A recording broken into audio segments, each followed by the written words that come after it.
All right, well, why don't we start then? Welcome everyone to the latest meeting of the all access meeting for CoHE. I'm glad you were able to find time at a very busy part of the semester to join us today. And also hope that your busy semesters are wrapping up successfully and quarters for those of you, I suppose, that are on quarters. When did quarters end relative to the holidays? Roughly the same time, or did they bridge the two? Anyway, not our issue right now.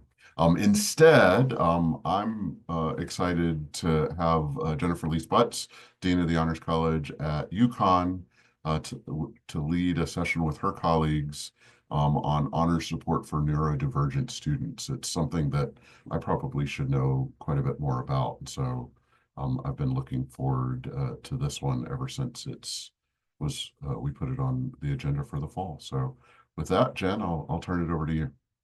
Perfect. Thank you so much, Jonathan. So I want to just start by saying thanks to everyone for joining us today. I know what a busy time of year it is, and everyone's getting to the finish line. And so hopefully this will be a quick bit of engaging conversation. We're counting on all of you to come with your questions and your ideas and thoughts about this. I promised the folks the experts I brought to this panel that that's how this group operates. So we'll look forward to that.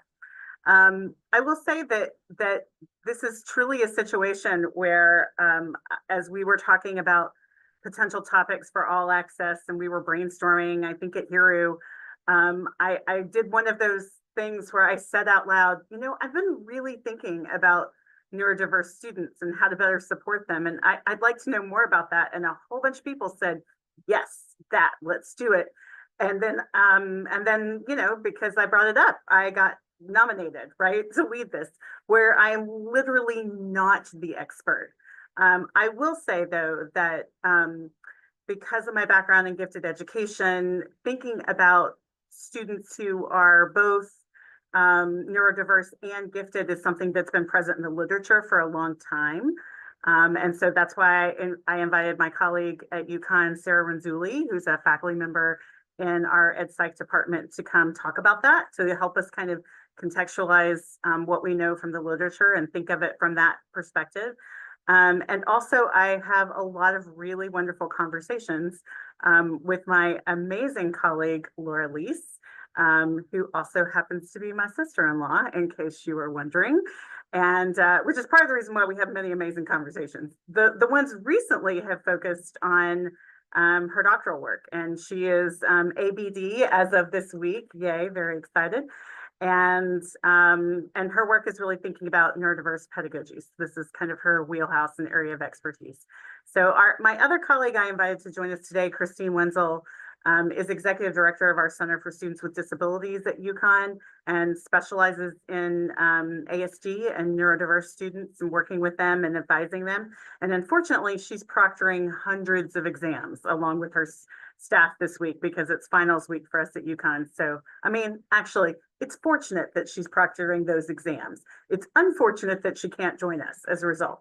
So the role of Christine will be very briefly and inexpertly portrayed by me later today in our panel, but she did send some nuggets of wisdom to share with all of you and an invitation to contact her if you have any further questions. So I think our plan is really to introduce some concepts to you, and we're going to start with Sara, and then we'll head to Laura, and I'll do some wrap up, and hopefully, again, like I said, generate a lot of great discussion. So Sara, Sara Renzulli, I'm turning it. Well, thank you so much. It's a pleasure to be here. I'm very excited today, not only to be here, but also because I got my grades in. So I feel like doing a happy dance because that sort of signifies the end of the semester for me. So I'm very happy. But I also definitely hope you have a lot of questions because I didn't prepare a lot of slides. So while everyone was coming in, I was sort of anxiously wondering if I should make more because I feel like that's what faculty do when we're anxious is we make more talking points. But anyway, it is a pleasure to be here. I was thrilled when Jen asked me to speak on this topic. This is kind of my wheelhouse. This is what I research, what I talk about. So I really, again, love discussing this. I am going to try to share my screen. Okay. So why is 2E important to me? Oops. And oops. Is my screen, can everybody see it? Yep. Okay, so why is this important to me? And the truth is, it's not just my research topic. I'm also part of what we would call this neurotribe. So I was diagnosed with a learning disability in 5th grade, which was pretty late. But throughout much of my education, I was not put on a college trajectory. Back in the day, we were tracked, and I was not put on a track to go to school, to college or higher education due to my learning disability. And I kind of have I'm a classic dyslexic profile. I also have ADHD and auditory processing challenges, as well as a math disability. So I was also back in the day one of what they'd call an alphabet kid, meaning there was a bunch of letters that tried to explain my profile. So I experienced a lot of things that, looking back, you'd say, wow, I'd never want another child to experience that. So a lot of people in positions of authority sort of telling me, because of this situation, you cannot do this. And so what I hope that when we talk about today in terms of twice exceptional students is you think about some concepts of self-determination and allowing the students knowledge of themselves to really drive what their path is. Because I think historically, when we talk about students with learning differences, they haven't had that ability. And unfortunately, in K-12 education, a lot of times they don't have a lot of choices. So I think when they get to higher ed, something that we can give them is the ability to self-determine what they want to do and how they want to go about their education. So I think it's important to start out and try to identify, who is this population? Who are they? So that's been kind of sometimes a difficult thing to actually pin down, because it's, especially in the last 8 years, the term neurodiversity has really taken off, which is wonderful. It's given this community so much, I think, a lot of empowerment, but it is also complex to say technically who's part of it and who's not. I don't think that, to me, in my personal opinion, and this is my personal opinion, I don't know that it matters. I think that if somebody feels that they are part of the neurodiverse community, they could be part of it. But in terms of twice exceptionality, that's even more specific. So in 2014, actually at UConn, there was a summit, and I was concluding graduate school at that time. And this summit brought together the leaders in the twice exceptional research community. So really, this would be like Megan Foley-Nipconf and Susan Asseline from Iowa.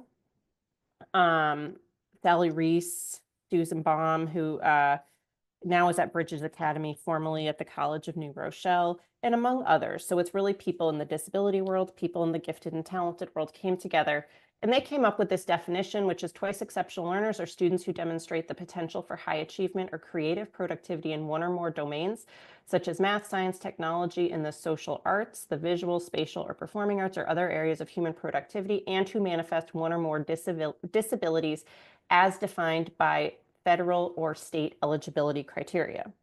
So again, the key things of this definition to take away, and this is the most accepted definition in the research literature, I should note, for twice exceptionality, would be the kind of I guess, the dichotomy that exists. So the opportunity for incredibly high potential while also meeting the criteria for one or more disabilities as defined by federal or state law. So a few things to note.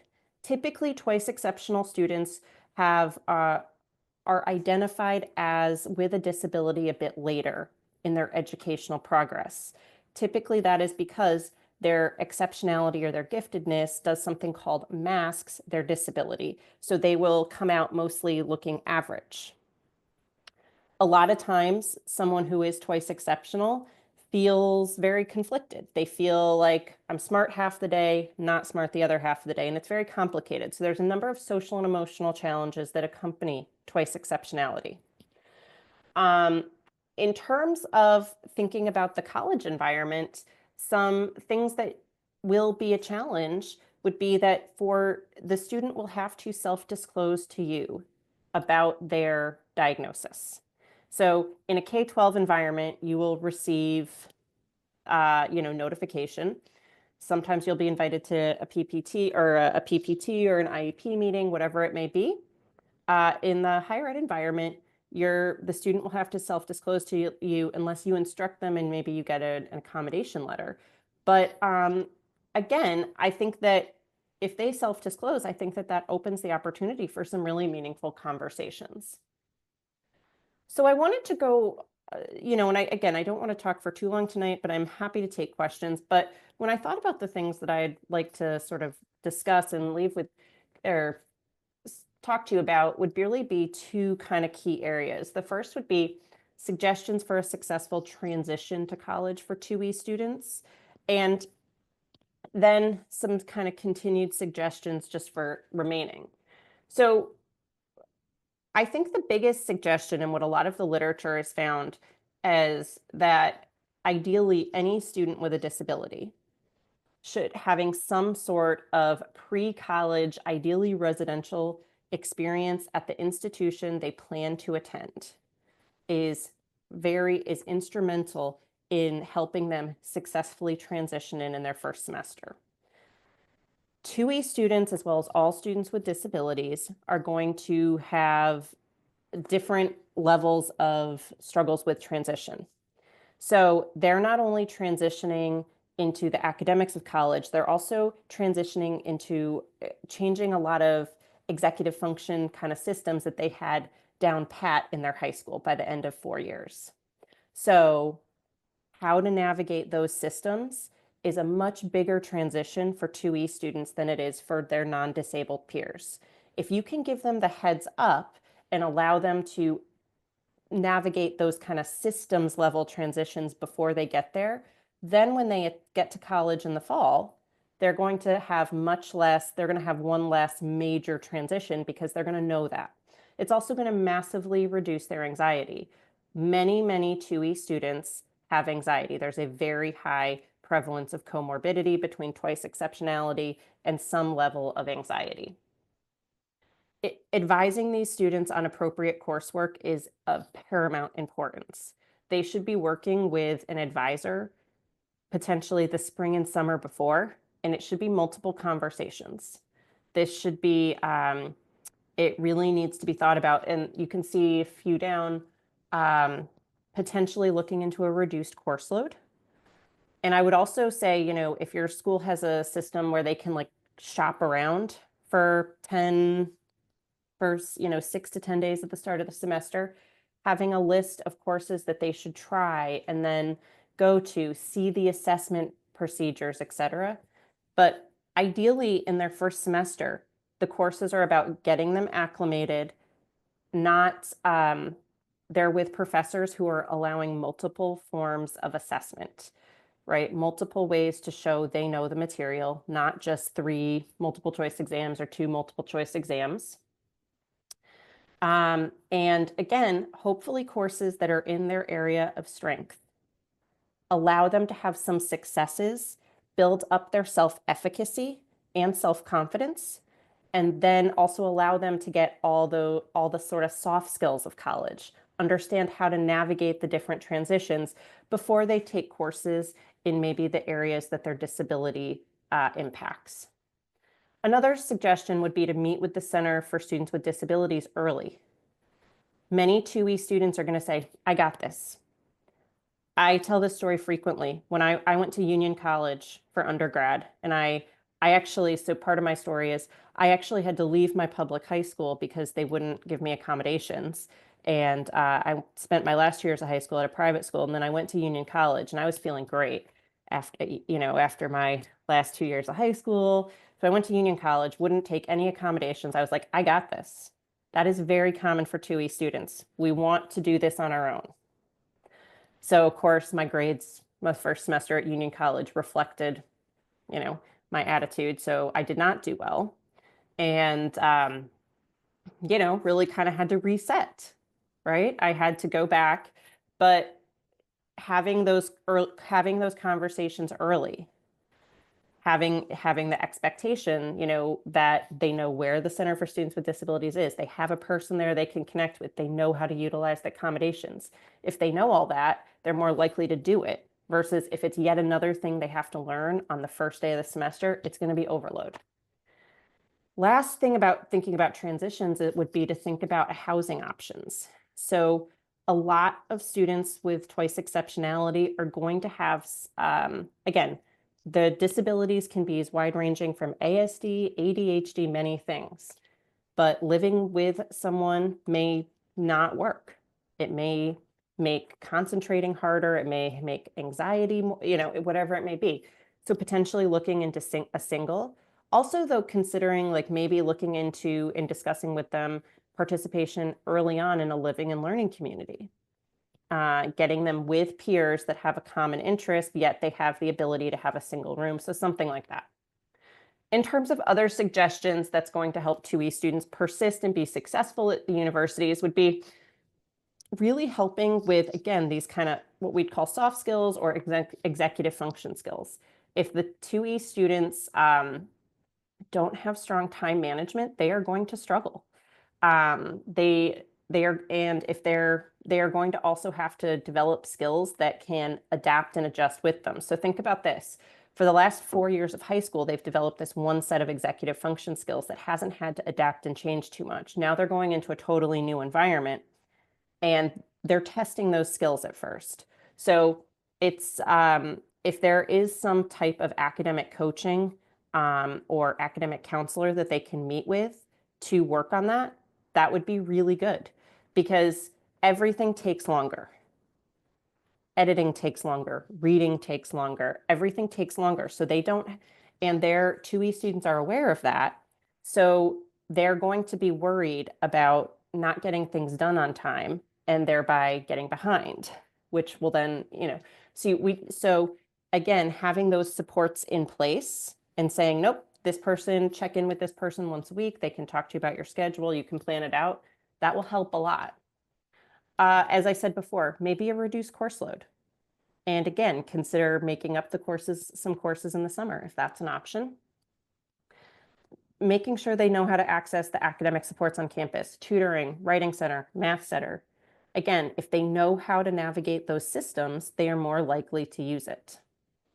Identify someone who can be a mentor to them. Check in whether this is the academic coach, an academic counselor, an advisor, a professor, someone in honors, but someone who they can have regular contact with is going to be really, really important.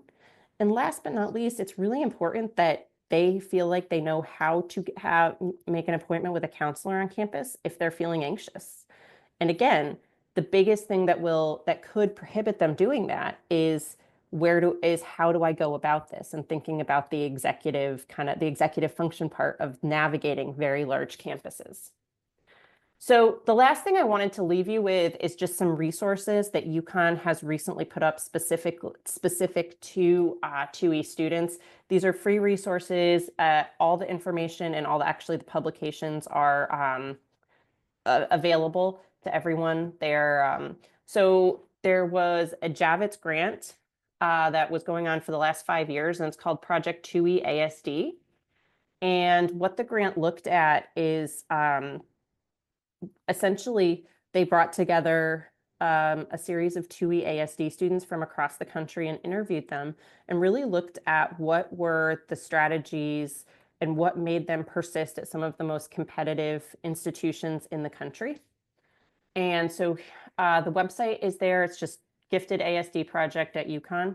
And if you Google it, you can get that. But we've created all of these videos that talk about the findings. But as I said, all the publications were also open source, so you can download them and read them. And there were about 30 publications from this grant. But again, I incorporated the findings of the grant in the suggestions that I gave tonight, but it's a really great resource. And again, this is a very specified population But something that I would mention is that this population really, with the appropriate supports, they can do very well. And not to kind of highlight myself, but I am one of the people that has done well in terms of, because I had the support at critical times. If I didn't, if I'd stayed and I didn't have the options to kind of move schools, I wouldn't have gone to college. So that is, again, I'll put the link to this website in the chat. Well, I actually did, Sarah. Oh, I okay. was a step ahead. You were. All right. That is, yeah. And I'll be happy great. after Laura talks to take any questions. Yeah, perfect. Thank you so much, Sarah. All right, so we're going to flow straight into Laura Lease's presentation. And Laura, I'm going to just send it to you.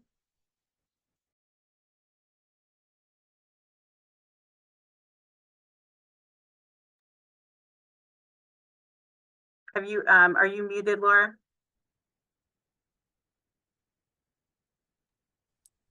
Sat here muted too long. Sorry about that. That's all right. Now you're good. My name is Laura Lease. I'm the Dean for Teaching, Learning, and Student Success at a very tiny college, Wesleyan College in Macon, Georgia. It's a women-centered institution, the oldest chartered to grant degrees to women in the world. We're really proud of that. My role here, as you might imagine, because we're a very tiny college, encompasses a lot of things, but my interest connections to our conversation today are an outgrowth of my work providing faculty instructional support and development, and also being a key student success advocate on my campus.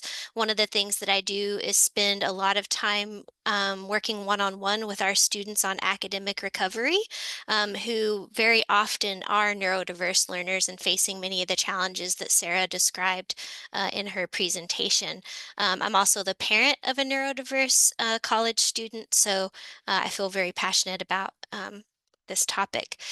I will say I've prepared this slide deck really as a tool for you to walk away with. So there's a lot in here. I'm not going to talk about everything that's on every slide, but this will be shared with you after the presentation as a way to continue thinking about improving your supports for neurodiverse students. I want to turn our attention now to thinking a bit about the pedagogical strategies and techniques that we can be implementing in our classes and in academic support programs to better support these learners.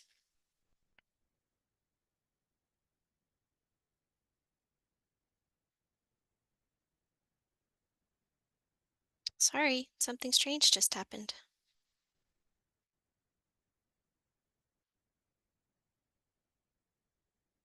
I don't know what happened. Sorry about that.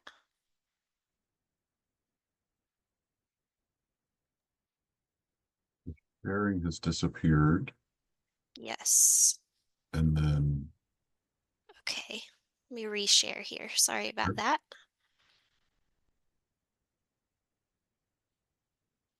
Okay. There we go. Yep. All right. So the first thing I want to encourage us to think about is just how significant this population is. So we can reasonably estimate that 15 to 20% of the world's population is neurodiverse. And the percentage of neurodiverse students seeking a college education is growing really rapidly. So from 2004 to 2020, we've gone from 41% to 74% of our students with disabilities identifying as neurodiverse, that being their first. Oh my goodness. So sorry, these things never happen to me. I present in Zoom all the time. Okay, so this population is really increasing. That's what I want to get at here. So when you're looking out at a classroom full of students, a significant number of those students is likely to be neurodiverse, and they may or may not be aware of that. Only about a third of these students are reporting their neurodiverse conditions to their institutions, which means a huge percentage of these learners are not being supported by accommodations or the traditional supports we have put in place. And that can be for a variety of reasons. Sara talked about some of this, so I'm not going to overlap too much, but just recognize that around the accommodations process, there are challenges for our neurodiverse students. They may not be diagnosed. They may have a strong fear of social stigma from peers or professors about accessing accommodations. They may experience, due to those executive functioning challenges Sarah mentioned, a lot of barriers in the process and in acquiring the necessary documentation. Studies have also shown that students who do receive accommodations often meet resistance from professors when they go to them asking for those accommodations, and that can be very off-putting and nerve-wracking for students. Students may also not identify as disabled. Students may want to reinvent themselves in the college environment, and so they're stepping away from that disabled identity to be something new in their college experience. Some often also believe that they are not deserving of these accommodations, so the challenges that they're facing aren't so significant that they should be accommodated. And then lastly, some of these students have accessed accommodations in the past, but not found them to be terribly useful, and so they sort of fall out of the accommodations process. So we really can't depend on accommodations or those traditional out-of-class supports to meet all of our neurodiverse students' needs. We have to think about what we can also be doing in the classroom.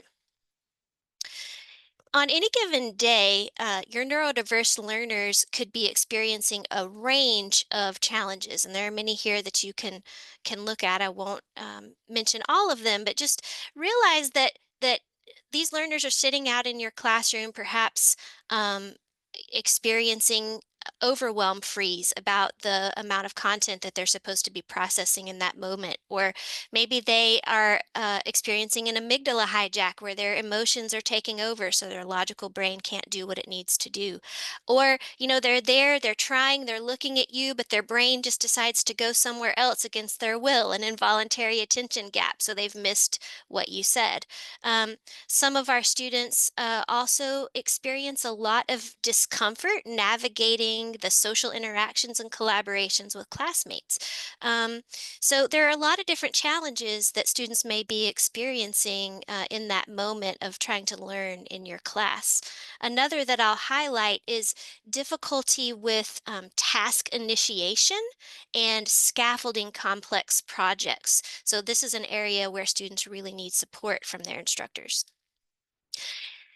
Keep in mind, though, that it's important not to just look at these learners through a deficit-based lens. So while they are experiencing challenges, they're also bringing some really unique strengths into the learning space that all the learners in your classroom can benefit from.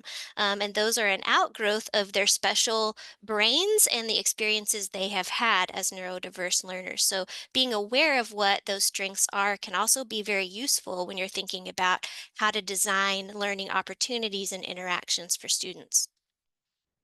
What do these students want from us as instructors? They really want trust and empathy for their unique challenges. As I said before, many students have experienced skepticism or distrust from professors around their requests for assistance, and this is very distressing to students. So they want to come to you and know that they're going to be trusted and that you care about the challenges they're facing. They also want support for their accommodations.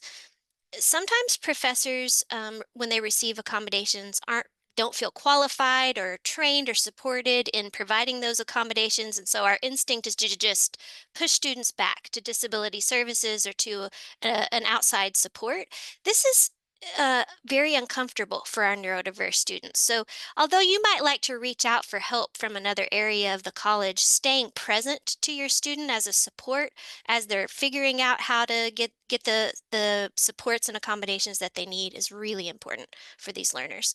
They're looking for a supportive course structure that takes into account the challenges that they are experiencing.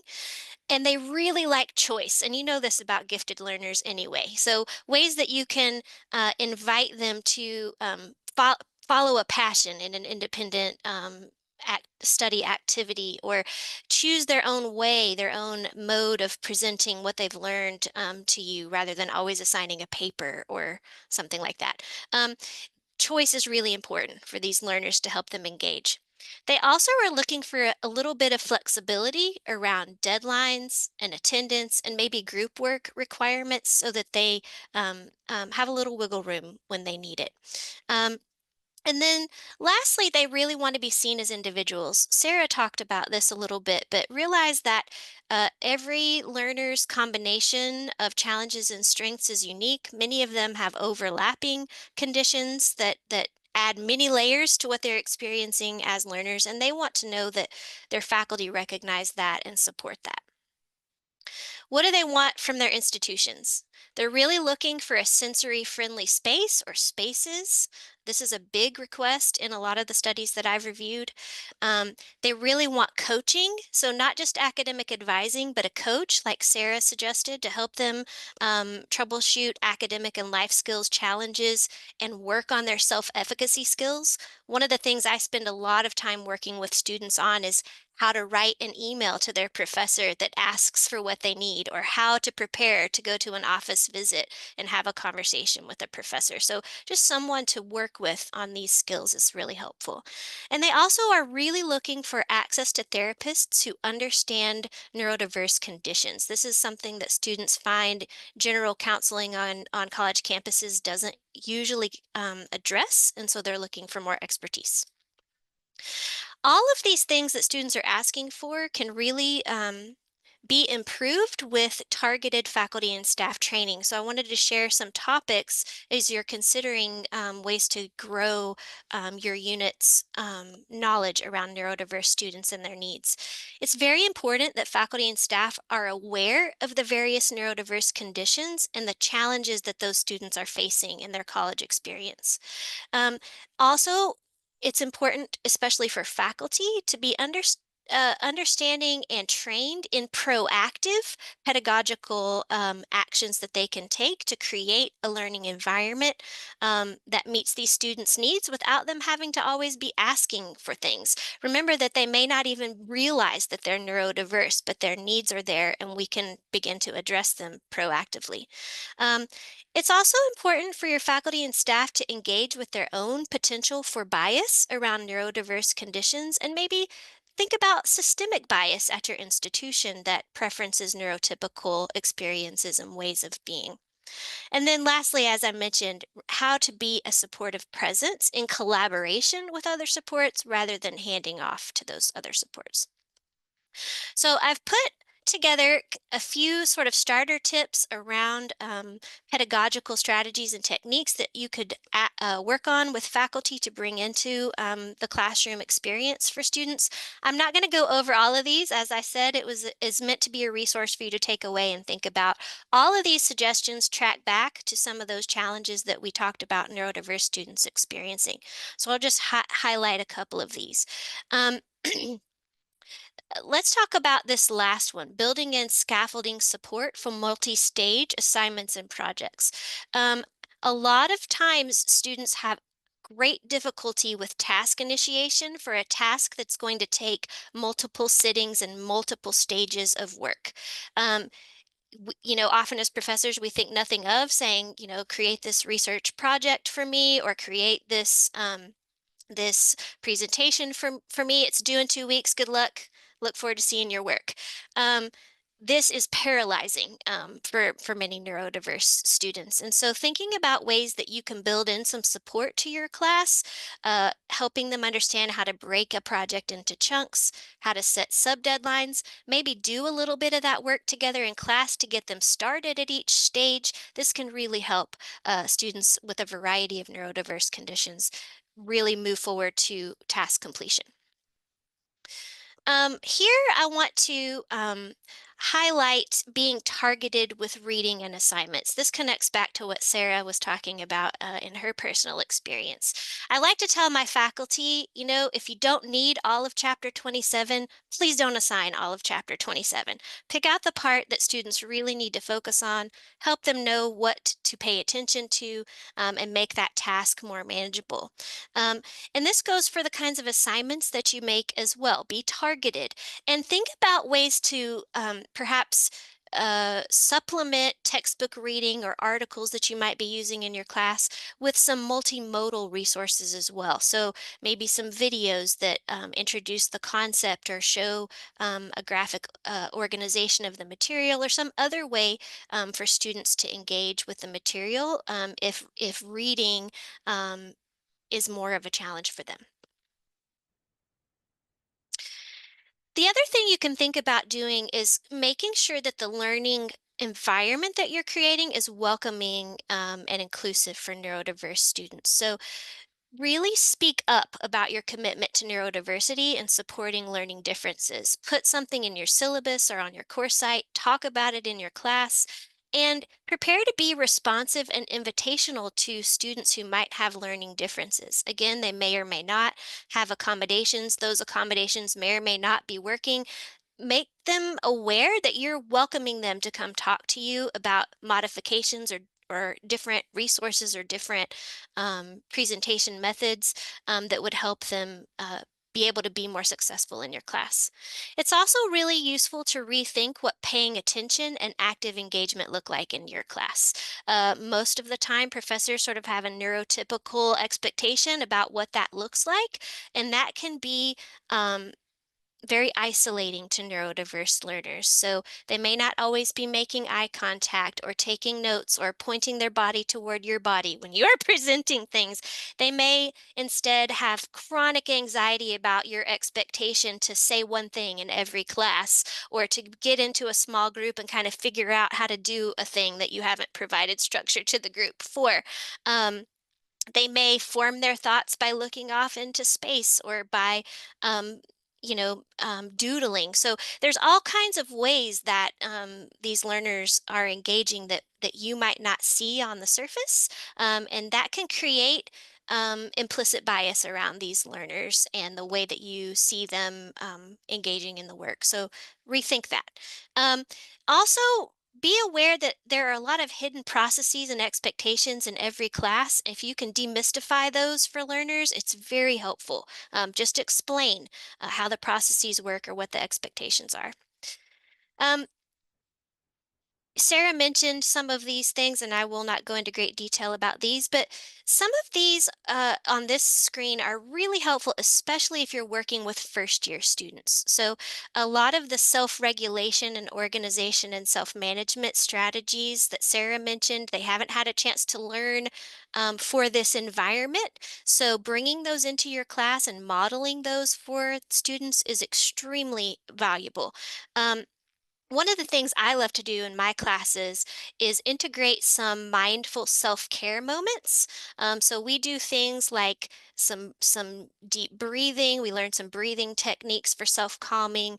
We do some Zen doodling sometimes.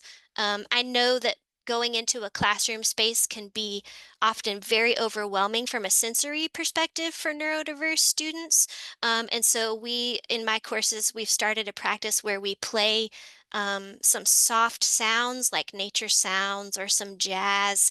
And we just do a quiet little mindful activity for a couple of minutes at the beginning of class. So helping the students enter the space. And I make them a part of that. They get to vote as they're walking in to class. What kind of sounds do you want today? And no sounds is an option, although they've not chosen it yet.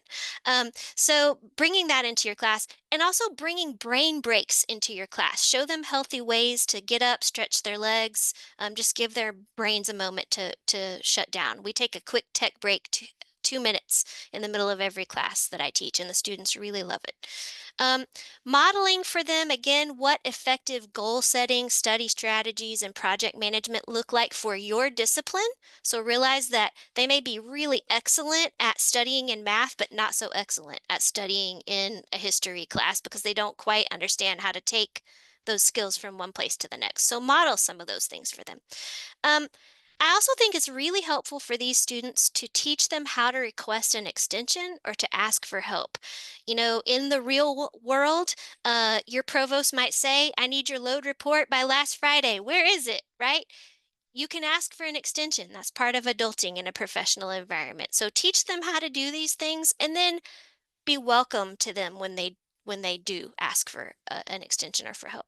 And then lastly, I've alluded to this in a couple of other ways, but there is a potential for peer-to-peer bullying or bias towards students with learning differences in your classes, and it's very important that you be watchful for that and prepared to intervene in kind ways to help protect these neurodiverse students' experiences, because you don't want them shutting down in your learning environment because they're so worried about these interactions with their peers. The main thing to remember above all is that these strategies actually benefit all of our learners, not just our neurodiverse learners. So bringing them into your classes as proactive strategies um, is great for everyone.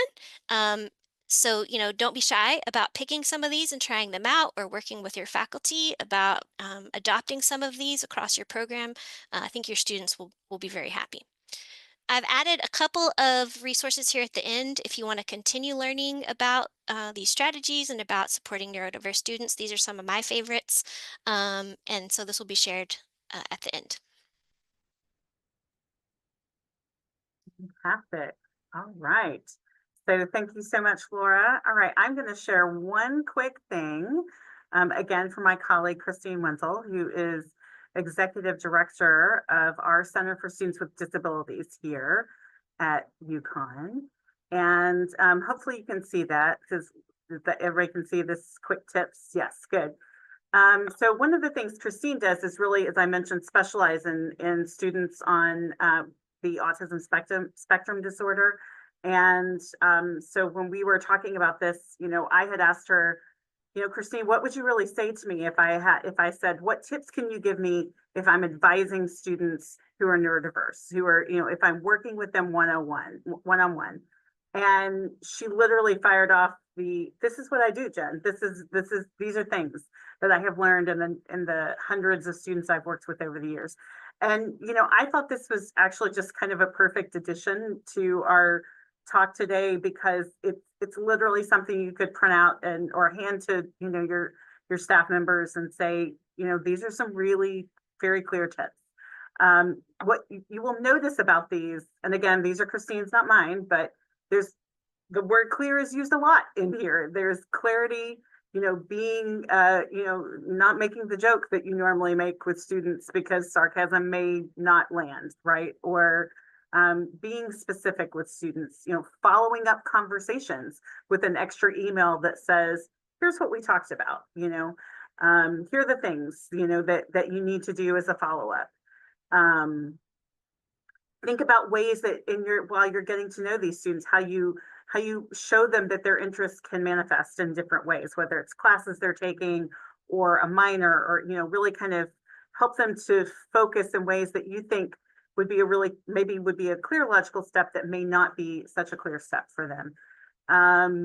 Again, I thought this was a really interesting suggestion, giving students a little bit of a script for what to say if they're going to go talk to a faculty member, or even practicing with them, do a little bit of a role play. So if you're going to go see your faculty member for office hours to ask for help, what are you going to say? Pretend I'm your professor, right? So, giving them the opportunity to practice that will help reduce some of that social anxiety and get them, prepared to have a conversation that will feel more comfortable, probably for everyone concerned. I love the idea of the visuals, the checklist, bullets, avoiding too many options, or, I think about this all the time when we have orientation, because, literally we hand these students who are just fresh from high school a catalog and say, choose from any of these thousands of courses. That is completely overwhelming, right? It would be overwhelming for me, to be honest. So, thinking about how you help them narrow, how you help them, kind of, again, reduce some of the too many options to lead to that overwhelm that Laura mentioned too. So again, I thought, providing questions in advance, reducing environmental stimuli, these are all, again, I think just very quick and easy tips that can just help students be more comfortable. And I can tell you personally, Christine and I have been working in conjunction with a student who needed some additional help this semester. And I can promise you she does exactly these things. I have watched her do these in practice. And it's interesting because I was kind of doing a mental check myself, probably because of the topic today, and thought, oh, I need to check. I need to check where we are and see if we've heard back from the student. And I just sent a little quick note, with a follow-up, knowing how busy Christine is right now, because there was something due mid-December, right? And I just, hey, hope finals are going well. Where are you with this? Like, do you have everything you need? If not, reach out to us, right? And immediately got a response back from the student. Yes, I've got everything I need. I'm set, I'm ready to go, right? Great. It took me literally less than a minute to compose an email. And, I think probably was something that ultimately I feel better about, knowing that the student's taken care of, and hopefully the student understands that, this is part of a caretaking attitude that we're taking, and trying to provide for them. So I'm going to stop sharing, and then we'll just also mention that we will make sure that Haley has copies of all the PowerPoints and the one sheet from Christine, so that she can send those out when the recording gets sent out. I already had somebody ping me and ask if the recording was going to be shared, and so I know Haley's great about doing that. So I'll say thanks to Haley in advance for that. And I would love to spend whatever time we have left just answering questions. Feel free to direct your question exactly to whomever you want. Probably not me, not the expert, but I will say just one other quick thing. I have absolutely, thanks to conversations, with Laura, adopted a lot of the techniques she suggested into my honors seminar class this semester, and it makes a huge difference. I feel that students tell me that they over and over how much they appreciate the fact that we've adjusted things in the class that make them feel comfortable disclosing things to me, right? Like I talk about it on day one. In this class, I actually just quit penalizing grades for late work. I really got to the point where I thought, well, if one of my staff members came in and said they needed an extension on something because they were sick or they had a family issue, I would of course tell them it didn't matter to me if the project came in on Friday or the next Friday, right? If there's not a real pressing deadline. And so why don't I extend my students the same courtesy? So I did. And like, you'd think I was like teacher of the year or something, for doing something that I did very easily for the other people in my work life, right? So anyway, good points. I'm really stopping. Questions, comments, tell us what you're doing that's worked. This is a great time to open it up.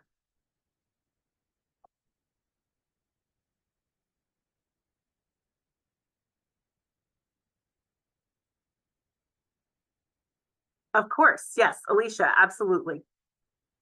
Just unmute and tell us what you have, or pop it in the chat, whatever you would like to do. Thank you. There's a couple things I'd like to offer. In a moment, I'll put a link into a blog by Nick Walker. It's part of her it's currently part of her text called Neuroqueer Heresies, and it's clarification of terms. So in terms of, typically speaking, one would refer to a population as neurodiverse, right? A collective of multitudes of people as neurodiverse, but an individual human as neurodivergent. And there's a number of other clarifications of terminology that might be useful to think about. Also, clarification of a distinction between the concept of neurodiversity and the neurodiversity paradigm, which is squarely positioned within critical neurodiversity studies, which is my area of scholarship. And the second one that I'll drop in is a TED Talk by Jack Den Houding titled "Why Everything You Think You Know About Autism Is Wrong," just because it's good fun. Thank you so much for that. I especially appreciate the term clarification piece. Language is so important. Getting it right is important. So, but both of those sound great. Thank you for sharing. And I will just piggyback on that. Thank you, Alicia, for sharing that. And I'm excited to look at the resources you shared. I do think that the terminology is still evolving. And so there are some individuals who find neurodivergent to sound like a deviation from the norm in a way that feels uncomfortable. And so it's really important actually to just kind of get to know the people in your class or that you're working with, how they would like to be identified and identify them that way. But as I'm writing about this a lot now myself, Alicia, I feel some tension around that because I see different scholars arguing for different things. So just to be aware that that's sort of a developing conversation.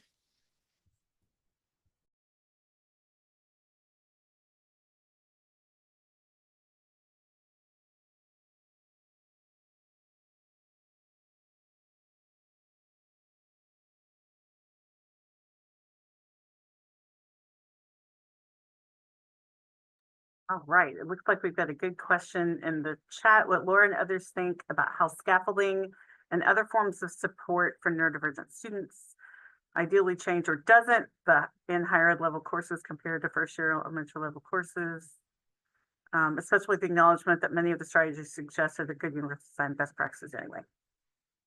Great, yeah. Laura, you want to jump on this?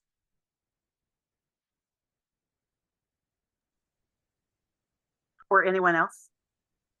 I'm sorry, I'm just digesting. Yes. I will say, I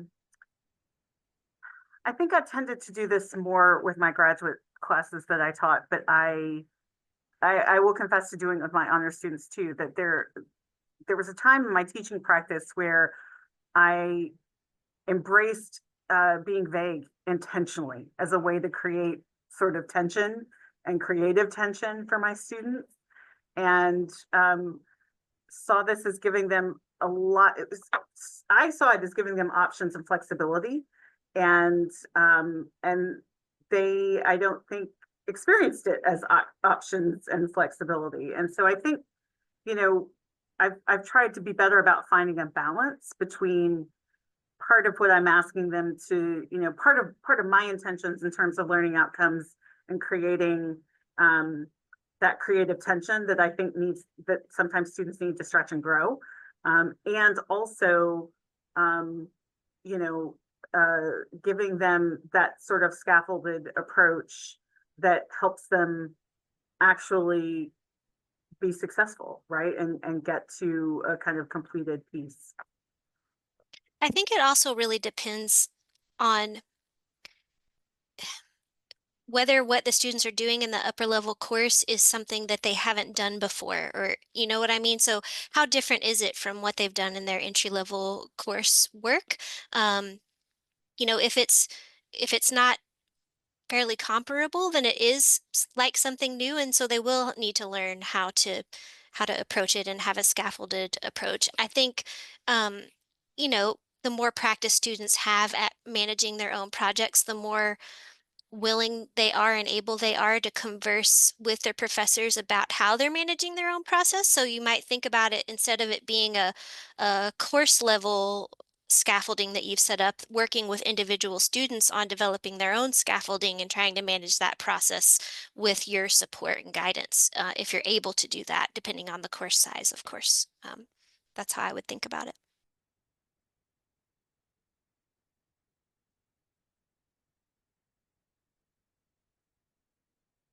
We have a book recommendation in the chat. I just want to draw folks' attention to that. I love these shared resources. Jen, I could jump in and on Christine's question and just say, so I teach all graduate students, so all pretty upper level 5,000, 6,000 level courses. And I utilize, universal design principles in all my courses. But I think what's kind of something that's very inherent in when I think about designing a course is thinking about what kind of going to the learning objectives and thinking what will actually show, what am I looking for? What will show me that students have learned the content? And is that, so thinking about really being intentional with the assignments. So I don't do reading quizzes, I don't do busy work, but I really kind of design assignments for learning.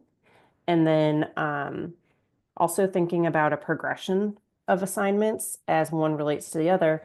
And then I think in terms of, types of scaffolding that faculty can and will build in would be, again, this is much easier at the graduate level where our course sizes are smaller, but trying to have some sort of individual contact or contact with group work and trying to get a sense of individual contributions and understanding how the students are relating, and then try to intervene or support as necessary. So that would be my suggestion, but I think ultimately it's going back to the core principles of the class of, what do you kind of sense will show learning? Another thing that's really taken off is specifications grading. So, and I've adopted that in several of my courses. And I think that, again, that gives students a lot of control, a lot of flexibility, and takes, it also takes the pressure off in terms of, oh, I'm going to take a point off for grammar or this or that, and again, really thinking what will show appropriate mastery of the content versus mastery of, small things. So that's some small ways that I do that I integrate in my classes.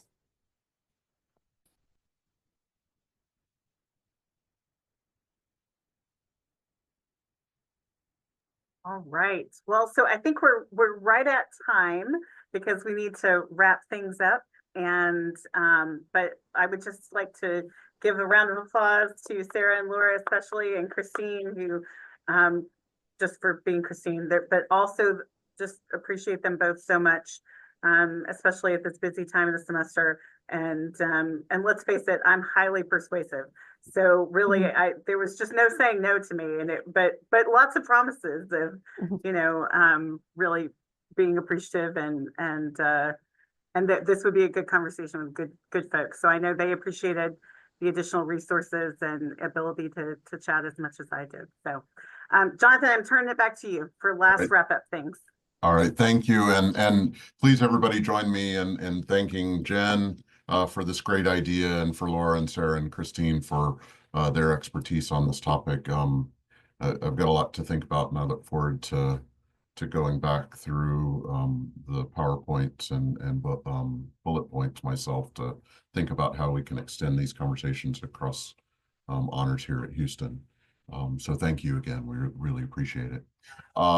Just as a quick advertisement, the deans and directors have their next meeting in January, where I think Tony Doolin will be leading that effort. So keep an eye out, deans and directors, to your mailbox to make sure you have the right link for that. For everyone else, well, everyone included, look forward to seeing you all again in February, on February 13th.